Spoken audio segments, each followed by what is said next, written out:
নমস্কার বন্ধুরা, যোজনা হেল্প বাংলা চ্যানেলের আরও একটি নতুন ভিডিওতে আপনাদের সকলকে স্বাগত জানাই। রাজ্য সরকারি কর্মীদের জন্য রয়েছে বিরাট খুশির খবর। হ্যাঁ, সম্প্রতি প্রকাশিত হতে চলেছে বাজেট। এই বাজেটেই ফের আরও একবার বাড়তে চলেছে সরকারি কর্মীদের বেতন। তো কাদের ক্ষেত্রে কতটা পরিমাণ বাড়তে চলেছে বেতন, ডিএই বা কতটা বাড়তে চলেছে, সম্প্রতি বাজেটে আর নয়া কি আসতে চলেছে সরকারি কর্মচারীদের জন্য, এই সংক্রান্ত বিস্তারিত জেনে নিন আজকের এই ভিডিওতে। তাই ভিডিওটি স্কিপ না করে প্রথম থেকে শেষ পর্যন্ত দেখুন। আর চ্যানেল নতুন হলে অবশ্যই চ্যানেলটিকে সাবস্ক্রাইব করে নেবেন। আসন্ন বাজেটেই কি রাজ্য সরকারি কর্মীদের ডিএ বৃদ্ধির সুখবর দেওয়া হবে? ইতিমধ্যে এই নিয়ে শুরু হয়ে গিয়েছে জোর চর্চা। 26-এর বিধানসভা নির্বাচনের আগে এটি মমতা বন্দ্যোপাধ্যায়ের সরকারের শেষ পূর্ণাঙ্গ বাজেট। ফলত সরকারি কর্মীদের একাংশের অনুমান, তাদের মন পেতে এবারে বাজেটে মর্গ ভাতা বৃদ্ধি নিয়ে সুখবর দিতে পারে রাজ্য। আর এই আবহে প্রশ্ন হলো, কত শতাংশ ডিএ বাড়তে পারে সরকারের, অর্থাৎ কত পরিমাণ মাইনে তাদের বাড়তে চলেছে রাজ্য বাজেটে। আগামী 10ই ফেব্রুয়ারি থেকে রাজ্য বিধানসভার বাজেট অধিবেশন শুরু হচ্ছে। এর ঠিক দুদিন পর তথা 12ই ফেব্রুয়ারি বাজেট পেশ করবেন রাজ্যের অর্থমন্ত্রী চন্দ্রিমা ভট্টাচার্য। সরকার কর্মীদের একাংশের অনুমান, সেদিন মর্গ ভাতার বৃদ্ধি ঘোষণা হতে পারে। 2023 সালে বাজেট পেশের একবারে শেষের দিকে মুখ্যমন্ত্রীর থেকে একটি চিরকুট পাওয়ার পর 3% হারে ডিএ বৃদ্ধির ঘোষণা করেছিল রাজ্যের অর্থ প্রতিমন্ত্রী। ওই একই বছর বড়দিনের আবহে ফের আরও একবার মর্গ ভাতার বাড়ানোর সুখবর দেন মুখ্যমন্ত্রী। সেদিকে নজর রেখেই আসন্ন বাজেটে মর্গ ভাতা সংক্রান্ত ঘোষণার আশা করছেন রাজ্য সরকারি কর্মীদের একাংশ।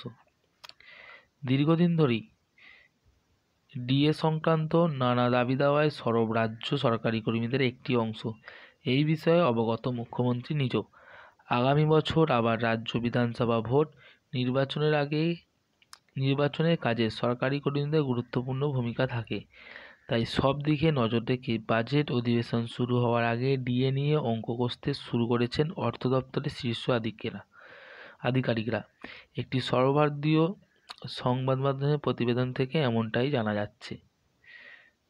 বর্তমানে পশ্চিমবঙ্গ রাজ্য সরকারি কর্মীরা 14% হারে ডিএ পাচ্ছেন, আর কেন্দ্রীয় কর্মীরা 53% হারের মর্গ ভাতা দিচ্ছে মোদী সরকার। কেন্দ্রীয় রাজ্য কর্মীদের মধ্যে ডিএর ফারাক 39%। অবশ্যই মনে রাখবেন 39% ফারাক, অর্থাৎ দিন দিন কিন্তু এই ফারাক বেড়েই চলেছে। এই বেতন পার্থক্য নিয়ে সম্প্রতি সরব হয়েছিলেন রাজ্যের বিরোধী দলনেতা শুভেন্দু অধিকারী। জানা যাচ্ছে, তার সেই মন্তব্যের পর রাজ্য সরকারি কর্মীদের পাওনা নিয়ে নবান্ন বাড়তি ভাবছে। এই প্রসঙ্গ অর্থ দপ্তরের সূত্র উদ্ধৃত করে একটি সর্বভারতীয় সংবাদ মাধ্যমের প্রতিবেদন দাবি করা হয়েছে, রাজ্য সরকারি কর্মীদের 4 থেকে 6% হারে ডিএ দেওয়া যায় কিনা সেই নিয়ে আলোচনা চলছে। তবে যেই হারেই মর্গ ভাতা বাড়ানো হোক না কেন, সেটা বাজেট পেশের একবারে অন্তিম লগ্নে ঘোষণা করা হতে পারে বলে খবর। এই প্রসঙ্গে রাজ্য সরকারি কর্মীদের সংগঠন কোঅর্ডিনেশন কমিটির নেতা বিশ্বজিৎ গুপ্ত চৌধুরী বলেন, নতুন বছরের শুরুতেই আমরা মুখ্যমন্ত্রীকে চিঠি লিখে বকেয়া ডিএ দেওয়ার দাবি জানিয়েছি। রাজ্য সরকারি কর্মচারীদের 39% ডিএ বাকি, বাজেটে সেই পরিমাণ ডিএ সরকারি কর্মচারীদের দেওয়ার দাবি জানিয়েছি আমরা। অন্যদিকে বকেয়া ডিএর দাবি দীর্ঘদিন ধরে আন্দোলনকারী সংগ্রামী যৌথ মঞ্চের আহ্বায়ক ভাস্কর ঘোষ বলেন, রটনা যে সবসময় ঘটনা হবে তার কোনো মানে নেই।